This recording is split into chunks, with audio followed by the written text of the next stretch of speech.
Alright, bro, we're back. Alright, today I am sculpting a different thing. My first commenter suggestion, actually. Now, this specific video was Yutyrannus suggested quite a while ago by a commenter who goes by the name of JJ Jellybones SS. And thank him in the comments, I guess. Like, congratulations, you got content to watch now. Because Jellybones decided to say something. Also, if you do make a comment, don't worry, I will read it and I will take it into consideration. I won't act on it for like 2 months, so be warned for that. Alright, on my channel, this is my first theropod that really has lips worth mentioning. And I restore my creatures with lips, because it's more normal. I'm iffy on Spinosaurs having lips, because I don't see how that can work mechanically for snapping around fish. If you want to talk to me about it, comment, I guess. I read them all. Unless I accidentally move the notification around, then I just never see it again until 5 months later. So, I'll probably see your comment. And, Tyrannosaurs, I don't know if they were lipped. I think they were, because it seems more normal. But, like, the T-Rex had teeth that were almost a foot long. I don't know how that's going to be fitting in a lip. Now, this is one way a T-Rex's lips could work. So this is the tongue. This is the gap between the tongue and the teeth, and that part of the gum. And then there's an extra flange of flesh down here, with like a lizard-like lip. Now that's how it works as I understand it. I don't know if that's how it was, and I'm not really a big reader of scientific papers, because I just can't keep paying attention to a paper that takes me 40 minutes to read. I'll read the abstract, be like, cool. Then you start reading all the figure A's and B's and the proxima in the back, and it's just stupid. It gets stupid after a bit. And my ruler fell. Nice. Now, as the keen eye among you may have noticed, if I've even shown it by accident, this specific specimen is based on ZCDM V5001. One of the 3 specimens of Yutyrannus. It's not the holotype. That's the biggest one. But this is the subadult. I don't remember what the other 2 are named because I picked the medium-sized one. And the medium-sized one was about 5 meters long, as far as I've seen. Alright, so you already know. Yeah, we spend all this time on the head. That means I am severely cutting out of body time here. And tail time. Because those areas are kind of boring to look at anyway. We don't really need them. We have this time that I can rant at you together. So check it out. Tyrannosaurian cheekbones. Well, Tyrannosauroidian cheekbones. Now I'm doing the mouth. My chair's getting squeakier with each passing video. There we go. That should be good. Okay, now let's do his other nostril. There we go.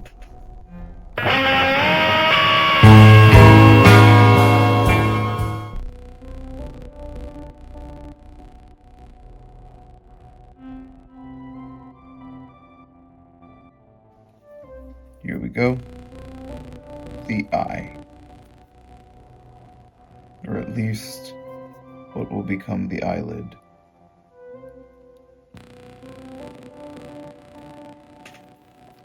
Here we go.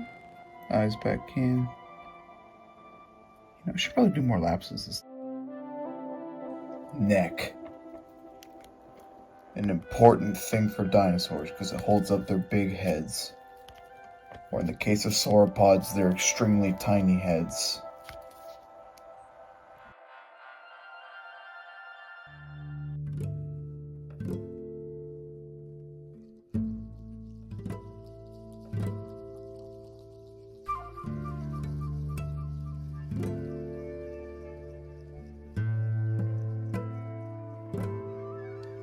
go, just adding padding.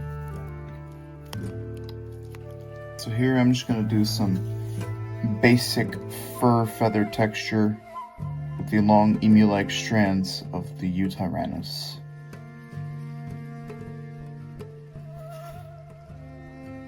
I'll later be making these look much better, but for now this is what it is.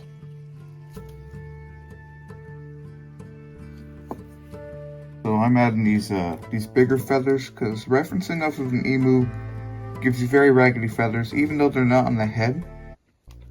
I've just heard they're emu-like feathers, and I can do whatever I want with the distribution, and I can call it speculative.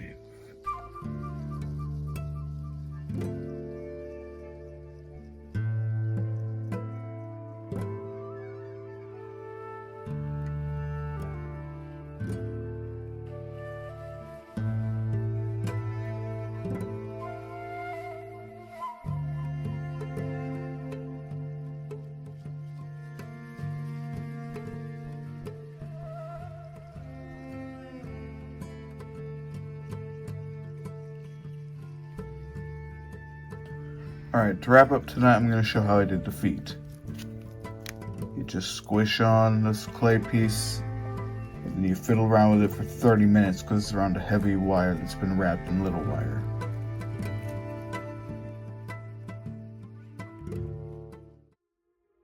Tonight, I'm going to show how I did the feet.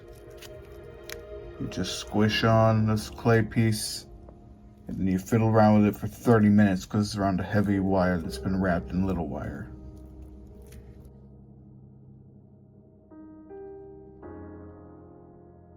Now you squeeze the tip like I have, and then you keep just pulling it forward, and this will be the central toe that goes straight from the wire. The other toes, like this one, you have to add on afterwards, right here on the side. And blending these in is a nightmare, so have fun with it. I don't. There we go, slapped on the toes. Now we can sit. You can just chill while he waits for his arms in his first bake. Here we have the application of the last main feather, because I don't want to be videoing this anymore. There we go. Okay, so now we're doing the scutelle. And the way I generally do them is I do the cross-sectional lines, and then I push backwards into the base of the one prior. I don't know if I'm describing it right, but I'm showing too, so maybe that helps. Now something I always do because it's aesthetically pleasing is I add the fold of skin right here above the toes. I made this one a little more thick than I generally do, but that'll be fine. There are a variety of tools you can use for this, but today I'm going to be using this palette or knife tool. Even though it's a very sucky knife, you just drag backwards. I also generally like to flatten it, just to make it like a bit of a softer, smaller skin fold. It doesn't need to look like rhino hide, just needs to be a fold of skin. Another thing for this is the foot pad right here. And if you look up a foot pad, they're never as big as you think they are. Mammals have huge foot pads, and that set a precedent for dinosaurs for me, which dinosaurs proceeded to crush and destroy. They have very small foot pads. It's all in their toes. I generally do them like this. Big pad, little pad, biggest pad. And this is what the foot looks like when done in full. And the top scales on that. I haven't done the scales, and I'm debating if I even want to.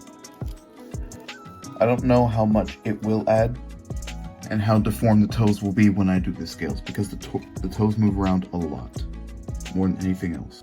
I have no idea how well I'm going to be able to capture this one, but let's go. So I do the foot scales. Just the most minute little circles I can. You want to keep them relatively small and not bigger than the big scutes on the foot. Otherwise, it kind of just blends together. And this is what it looks like when it's more complete.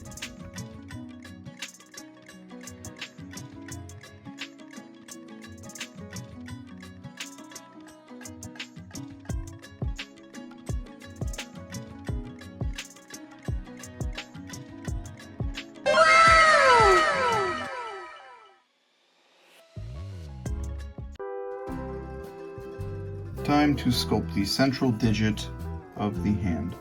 And this is one with, oddly enough, by far the longest claw. At least visually, because the claw on the thumb is curved.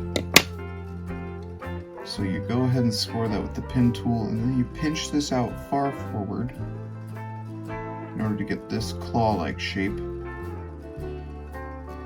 And I'm actually going to place this on the arm I've pre-made here, which I forgot to record because I got super into it.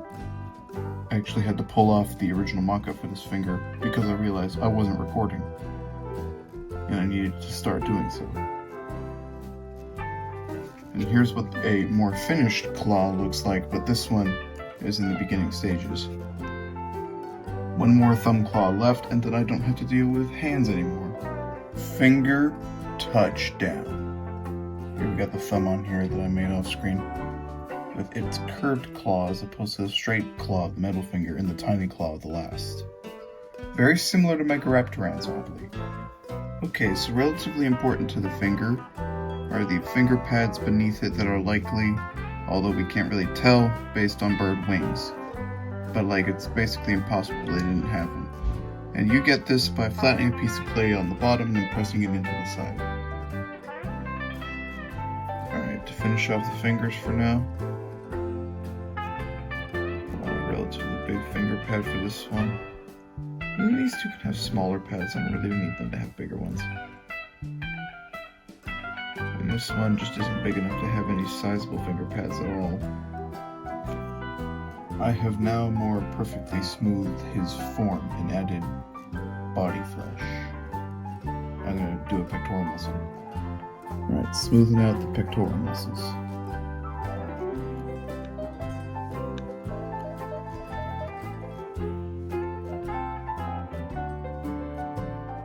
Now time for something that's going to be almost physically agonizing, how mentally agonizing it's going to be. Doing all of this on the other side. Oh boy. Actually, you know what? Nah. Alright, here we go. Added muscle bulge for the calf. And like just general thigh muscle. This was actually difficult. I had to pull the leg off and go around the ankle. Time to add the rest of the clay. Now to sell the look of fur, I like to add sporadic tufts of feathers. I mean, it would have looked as feathery as a kiwi, or an emu. I think kiwi may be a bit too extreme, but I like to use kiwi as a reference. They look fluffy, they don't look feathery. Like that. This is what it looks like on the other side. Much more filled in. I'm adding more fur to the neck because it just looks better. I'm going to refer to it as fur because it looks more like fur than feathers.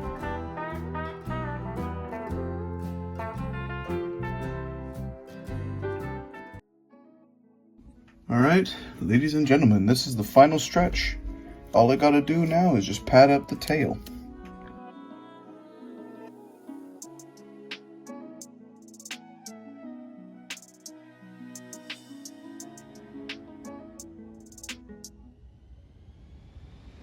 What's this? How dare you correctly accuse me of creating a little lion tail effect just so I don't have to do a sharp tail. That's preposterous. But seriously, what do you think? I think it looks kind of nice. I think he's really come to life so far. Looking pretty cool. Got it all shaped out now. Now I just need to add the fur and depress the tops of it. Now this is some of the furring that I've been doing all video, but may as well get it one more time on the tail, because why not? So here we go. Fur. Or rather accurately feathers, but it looks like fur.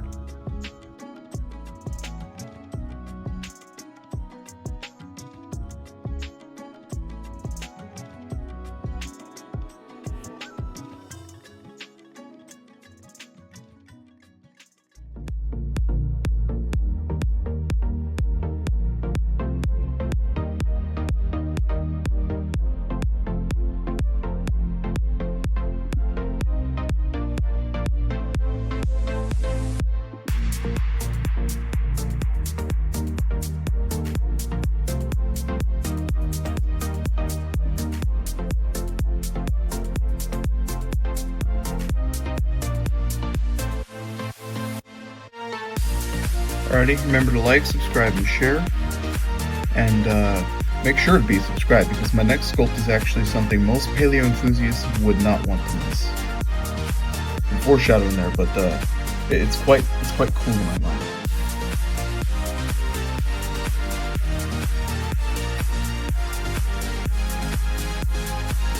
Utyrannus!